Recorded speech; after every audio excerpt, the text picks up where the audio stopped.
Hello दोस्तों, मैं अंबिका आज विपिन सर यूट्यूब चैनल पे आप लोगों का स्वागत करता हूं। हमें उम्मीद होगी आप लोग स्वस्थ होंगे, मस्त होंगे। आइए देखते हैं, आज हम लोगों का टॉपिक है समास। आज हम लोग समास को पढ़ेंगे। समास क्या होता है, इसके कितने भेद होते हैं, आइए उसको हम देखते हैं। हेडिंग बनाएंगे समास। समास समास का शाब्दिक अर्थ होता है संक्षेप। क्या होता है कि समास का शाब्दिक अर्थ संक्षेप होता है। इसका परिभाषा देखिए। समास दो या दो से अधिक शब्दों से मिलकर बने हुए नए सार्थक शब्द को समास कहते हैं। समास के 6 भेद होते हैं। समास के 6 भेद होते हैं, जिसमें पहला है अव्ययी भाव समास। अव्ययी भाव समास कहते किसे हैं, आइए देखते हैं। अव्ययी भाव समास में इसमें पहला पद प्रधान होता है और सामासिक पद का अव्यय होता है। क्या होता है? पहला पद प्रधान होता है तथा सामासिक पद का अव्यय होता है, तो वहां पे अव्ययी भाव समास होता है। जैसे उदाहरण देखिए, जैसे आजीवन, यथाशक्ति, प्रतिमास, आजन्म, आमरण, यथाक्रम आदि इसी प्रकार तमाम हैं। आइए अगला देखते हैं, तत्पुरुष समास। अगला क्या है? तत्पुरुष समास।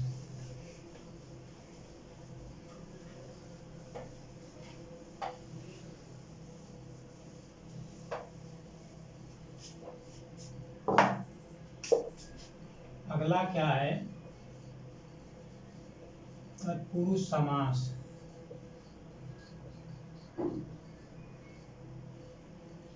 तत्पुरुष समास क्या होता है, आइए इसको देखते हैं। इस समास में दूसरा पद प्रधान होता है तथा जहां पर इस समास में, तत्पुरुष समास में दूसरा पद प्रधान होता है। क्या होता है? इस समास में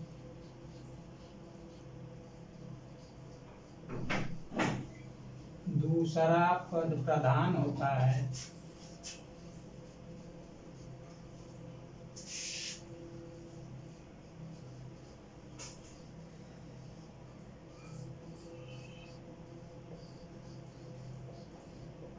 तथा जहां पर के से में का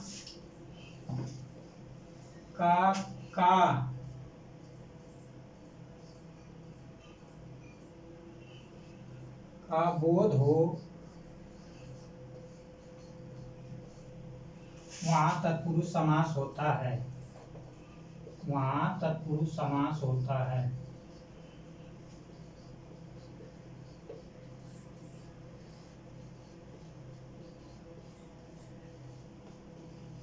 क्या है कि इस समास में दूसरा पद प्रधान होता है। तत्पुरुष समास क्या होता है कि इस समास में दूसरा पद प्रधान होता है तथा जहां पर के, से, में, का आदि का बोध हो, वहां तत्पुरुष समास होता है। जैसे उदाहरण देखिए, देशभक्ति। उदाहरण देखिए, जैसे देशभक्ति।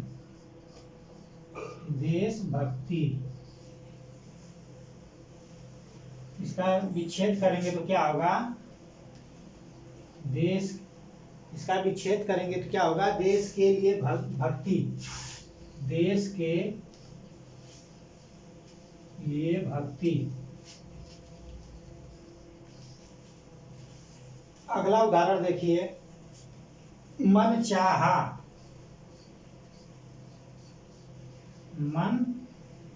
इसका विच्छेद करेंगे तो क्या होगा? मन से चाहा हुआ।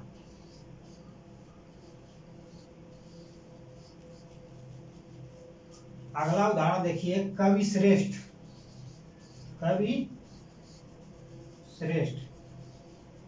इसका विच्छेद क्या होगा? कवियों में श्रेष्ठ।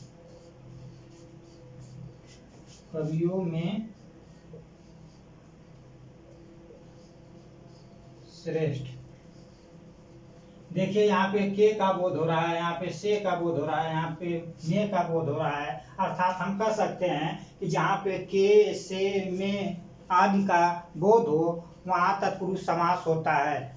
आइए अगला देखते हैं द्विगु समास। क्या है? अगला है द्विगु समास।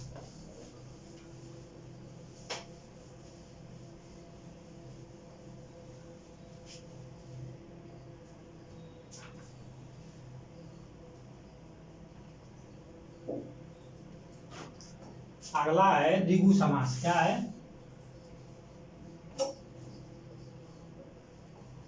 द्विगु समास। द्विगु समास क्या होता है? जिस समास में पूर्व पद संख्यावाची हो, जिस समास में पूर्व पद संख्यावाची हो या जहाँ पे संख्या का बोध हो वहाँ पे द्विगु समास होता है। जिस समास में, परिभाषा होगी, जिस समास में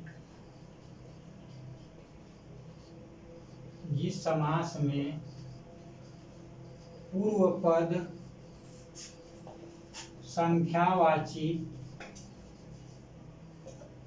संख्यावाची हो वहाँ द्विगु समास होता है।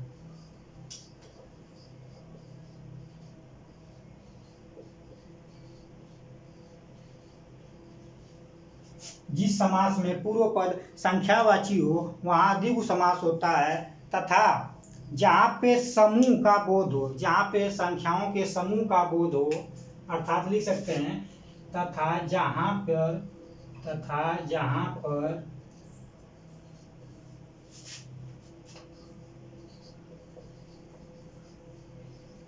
संख्याओं के समूह का बोध हो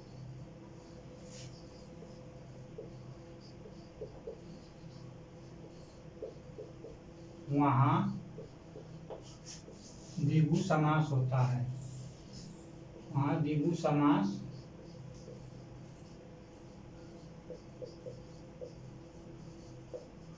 क्या है? जिस समास में पूर्व पद संख्यावाची हो वहाँ द्विगु समास होता है, या जहाँ पर संख्याओं के समूह का बोध हो वहाँ पर द्विगु समास होता है। जैसे उदाहरण देखिए, जैसे चौराहा। क्या? चौराहा। इसका विच्छेद करेंगे तो क्या हो जाएगा? चार राहों वाला।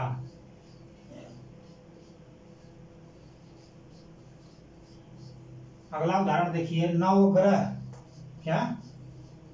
नवग्रह। इसका विच्छेद करेंगे तो क्या हो जाएगा? नवग्रह, नवग्रहों वाला। नवग्रहों वाला। इसी प्रकार तमाम उदाहरण है। जैसे अगला उदाहरण है चतुर्भुज। क्या है? चतुर्भुज। चतुर्भुज, चतुर्भुज चार भुजाओं वाला। क्या? चार भुजाओं वाला।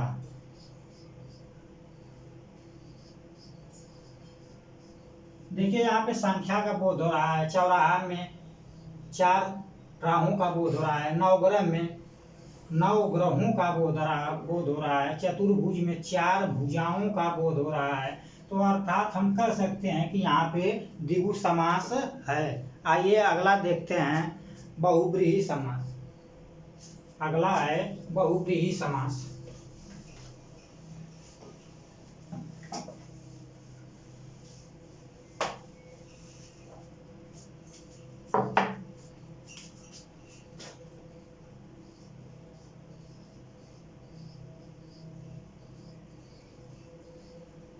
बहुब्रीहि समास। बहुब्रीहि समास क्या होता है? जब समास में प्रयुक्त दोनों पद के अलावा किसी तीसरे पद की प्रधानता हो। जब समास में प्रयुक्त दोनों पद के अलावा किसी तीसरे पद की प्रधानता हो तो वहाँ पे बहुब्रीहि समास होता है। क्या? जब समास में जब समास में प्रयुक्त दोनों पदों के अलावा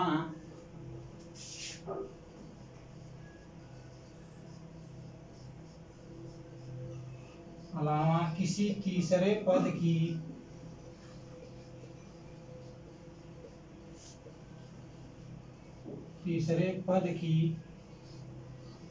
प्रधानता हो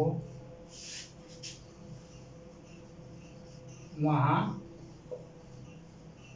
बहुब्रीहि समास होता है।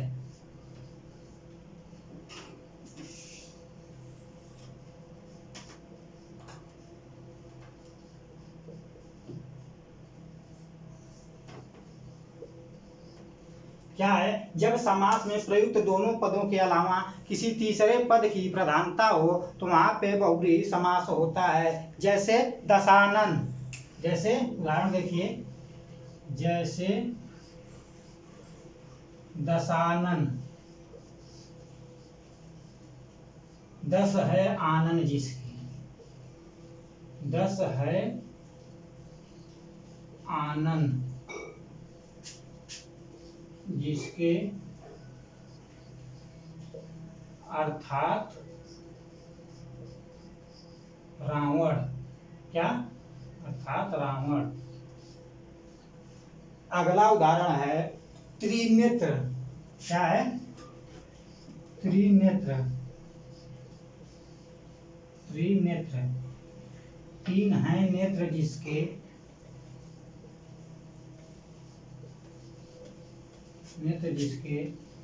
अर्थात शिव जी।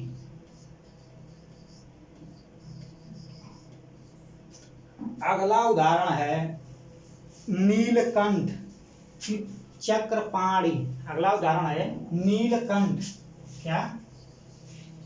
नीलकंठ, अर्थात नीला है कंठ जिसका, नीला है कंठ जिसका,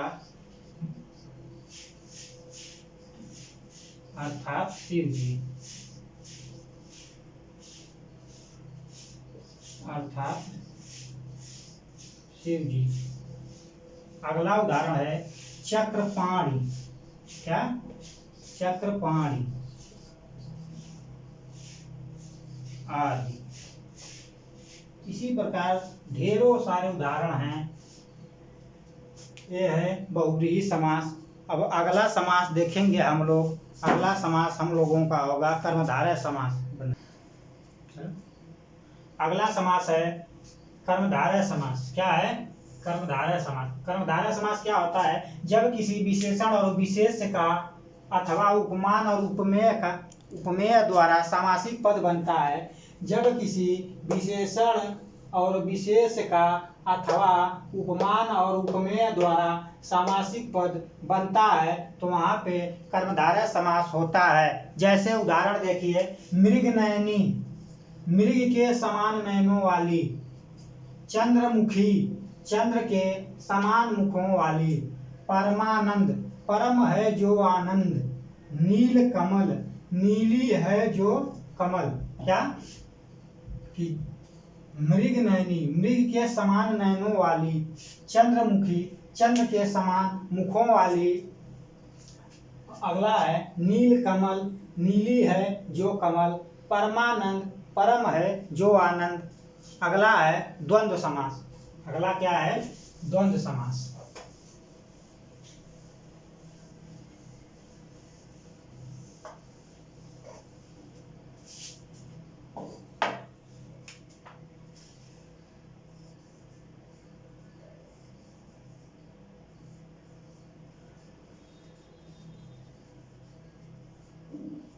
अगला समास है द्वंद्व समास। इसमें क्या होता है? जिस समास में दोनों पद प्रधान हो। द्वंद्व समास में क्या होता है? जिस समास में दोनों पद प्रधान हो वहां पे द्वंद्व समास होता है। और अर्थात आप कह सकते हैं कि जिस समास में दोनों पद प्रधान हो और उनके बीच और शब्द का लोप हो, जिस समास में दोनों पद प्रधान हो और उनके मध्य और शब्द का लोप हो तथा उनके बीच में योजक चिन्ह का प्रयोग किया गया हो वहां पे द्वंद्व समास होता है। जिस समास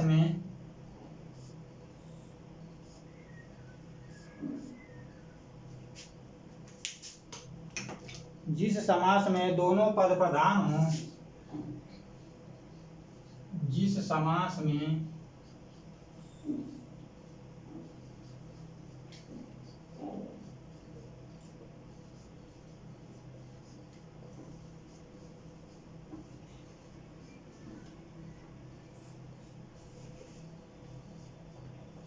समास में दोनों पद प्रधान हो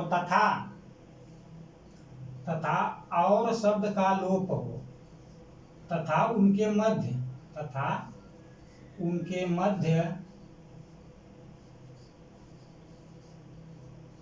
और शब्द का लोप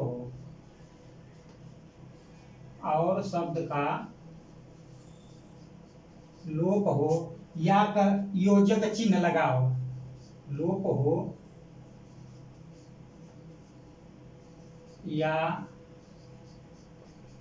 योजक चिन्ह लगा हो तो वहां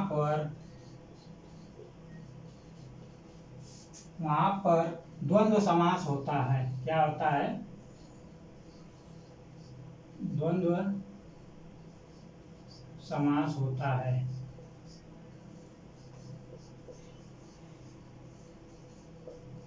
जैसे उदाहरण देखिए, जैसे माता पिता, क्या माता पिता, माता और पिता, माता और पिता। देखिए यहाँ पे योजक शब्द का भी प्रयोग हुआ है और इसमें और शब्द का लोप हो रहा है, तो यहाँ पे क्या होगा? द्वंद्व समास होगा। अगला है दाल रोटी। अगला उदाहरण है दाल रोटी, दाल और रोटी।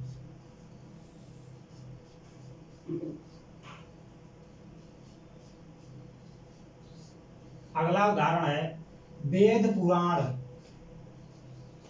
वेद पुराण, वेद और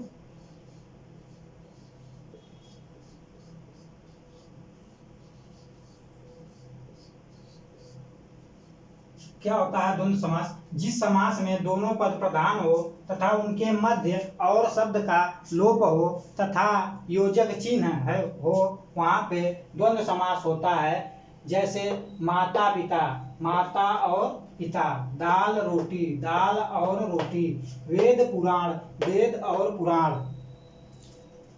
हमें उम्मीद होगी कि आप लोगों को समास काफी बेहद पसंद आया होगा और समास यहीं पे ख़त्म होता है और अगला वीडियो जो आएगा वो हमारा वचन संबंधित रहेगा। धन्यवाद।